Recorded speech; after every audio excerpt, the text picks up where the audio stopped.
Alors cet après-midi, nous avions réuni une partie de la chaîne de commandement territoriale du groupement Ouest, au CIS Trignac, dans le cadre d'une session de la formation continue opérationnelle des cadres, en vue de les préparer à la saison estivale 2023. La thématique qui a été retenue, c'était les feux d'espace naturels. Et cette séquence répondait à deux objectifs, à savoir d'une part l'acculturation de la chaîne de commandement à ce type d'opération, et d'autre part la préparation à la transversalité avec l'ensemble des partenaires.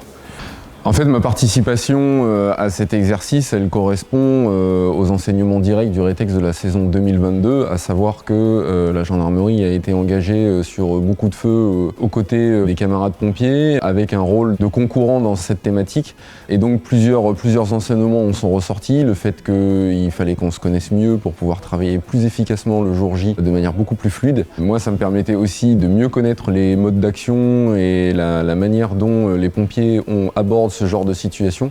de telle manière à ce que je puisse apporter la meilleure réponse possible le jour où ça nous arrive. Donc le scénario joué cet après-midi, c'était un feu d'espace libre partant sur la commune de Pornic, dans de la lande, poussé par un vent de 30 km/h, dans une zone plutôt fréquentée par le public en été, avec un certain nombre de points sensibles autour de la langue de feu. Et le but, c'est de vous faciliter la vie, donc c'est, on va dire, soit évacuer les gens, soit les parquer du mieux qu'on peut pour que vous puissiez bosser tranquillement. Et de deux, c'est de fluidifier au maximum les axes pour que vous puissiez amener vos moyens tranquillement. Donc le tabletop, c'est un atelier qui permet de travailler sur une carte sur table, en travaillant essentiellement les objectifs et puis les idées de manœuvre, en analysant l'ensemble des éléments de situation qu'on retrouve sur la carte et puis sur certains éléments d'animation qu'on y apporte. Et l'intérêt de mettre de l'interactivité entre les acteurs qui sont essentiellement dans une approche d'analyse et pas dans une approche technique. Donc les stagiaires ont pu travailler sur les objectifs et des idées de manœuvre spécifiques au feu d'espace naturel, le tout animé par un cadre FDF3. Pouvoir proposer certaines actions concurrentes au COS, lui dire ce qu'on était en capacité de faire pour l'aider, pour l'appuyer dans sa manœuvre, à contrario que lui prenne aussi conscience de certaines limites, c'est-à-dire de ce qu'on ne pourra pas faire parce que ça sera trop long, trop compliqué, etc.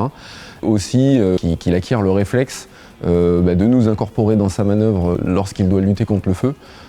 puisque le fait d'avoir des patrouilles de gendarmes en plus des moyens de lutte, ça lui permet de donner tout un tas de missions et de concentrer ses moyens propres sur la lutte contre l'incendie. On peut s'attendre à une saison estivale difficile et